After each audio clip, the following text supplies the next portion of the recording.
Friends, अगर आप Excel sheet में क्यूआर कोड को जनरेट करना चाहते हैं तो आज की वीडियो में मैं आपको step by step QR code को कैसे जनरेट करते हैं इसके बारे में बताऊंगा। आप वीडियो के एंड तक बने रहिए। हेलो फ्रेंड्स, मेरा नाम है अनमोल और आपका स्वागत है हमारे यूट्यूब चैनल अनमोल इजी लर्निंग में। अगर आप चैनल पर नए हैं तो इसको सब्सक्राइब कर लीजिए। वीडियो अच्छी लगती है तो इसको लाइक करें और ज़्यादा से ज़्यादा शेयर करें। तो वीडियो को शुरू करते हैं।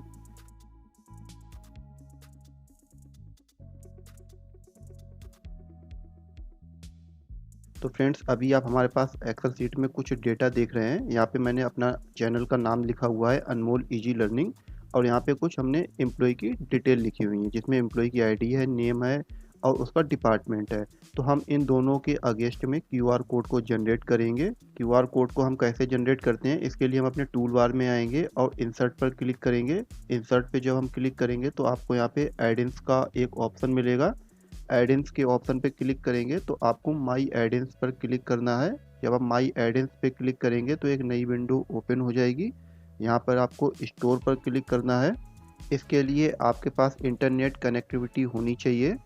तो इसके बाद हम सर्च के ऑप्शन पे आएंगे और यहाँ पे टाइप करेंगे क्यूआर कोड और इसको सर्च करेंगे। जब हम क्यूआर कोड को सर्च करेंगे तो काफ़ी सारे रिजल्ट हमको यहाँ पे शो करेंगे। तो हमको क्यूआर फॉर ऑफिस हमको ऐड करना है। तो क्यूआर फॉर ऑफिस को हम यहाँ पे ऐड कर लेते हैं। ऐड करने के बाद हम इसको यहाँ पे कंटिन्यू करेंगे।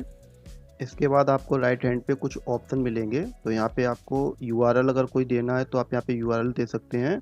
अगर आपको कोई डिटेल आपको देनी है, जैसे अभी हमारा चैनल है यूट्यूब चैनल अनमोल इजी लर्निंग, तो मैं यहाँ पे अपना यूट्यूब चैनल का यूआरएल दे सकता हूँ। तो अभी हमने अपना यूट्यूब चैनल का पूरा यूआरएल यहाँ पे टाइप कर लिया है। इसके बाद आपको यहाँ पे कलर का ऑप्शन मिलता है। जैसे क्यूआर कोड जो जनरेट होगा वो कुछ इस तरीके से दिखेगा, ब्लैक एंड व्हाइट कलर में। तो आप यहाँ से कलर को सिलेक्ट कर सकते हैं। इसके बाद जो क्यूआर कोड की जो साइज है उसको भी आप यहाँ से एडजस्ट कर सकते हैं।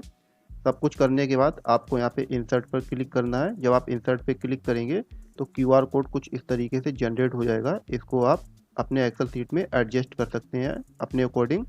तो मैंने इसको यहाँ पे कुछ इस तरीके से एडजस्ट कर लिया है। तो अब जब भी हम इस क्यूआर कोड को स्कैन करेंगे तो हमारा यूट्यूब चैनल का जो हमने यूआरएल कोड दिया हुआ है वो करने लगेगा। अब इसी तरीके से दूसरे सेल में हमारे पास एम्प्लॉय की डिटेल्स आ रही हैं। तो हम इस एम्प्लॉय की डिटेल्स को कॉपी कर लेते हैं और यहाँ पे हम यूआरएल को हटा के एम्प्लॉय की डिटेल को पेस्ट कर लेते हैं और कलर हम black and white he colour रहने देते हैं। इसके बाद हमारा जो क्यूआर कोड जनरेट होगा उसको हम इंसर्ट कर लेते हैं और इसको भी हम इस सेल में एडजस्ट कर लेते हैं कुछ इस तरीके से। तो फ्रेंड्स, अभी हमने इसको माउस की हेल्प से एक्सेल सेल में एडजस्ट कर लिया है। तो आप कुछ इस तरीके से क्यूआर कोड को जनरेट कर सकते हैं। अब जब भी हम इन क्यूआर कोड को स्कैन करेंगे तो इसके अगेंस्ट में जो भी डिटेल हमने फिल की हुई है वो हमको शो कर जाएगी। उम्मीद करता हूँ आपको ये वीडियो काफ़ी अच्छी लगी होगी। अगर आपने हमारा चैनल अभी तक सब्सक्राइब नहीं किया है तो इसको सब्सक्राइब कर लीजिए। वीडियो अच्छी लगी है तो इसको लाइक करें और ज़्यादा से ज़्यादा शेयर करें। मिलते हैं आपसे अगली वीडियो में नई जानकारी के साथ। तब तक के लिए नमस्कार।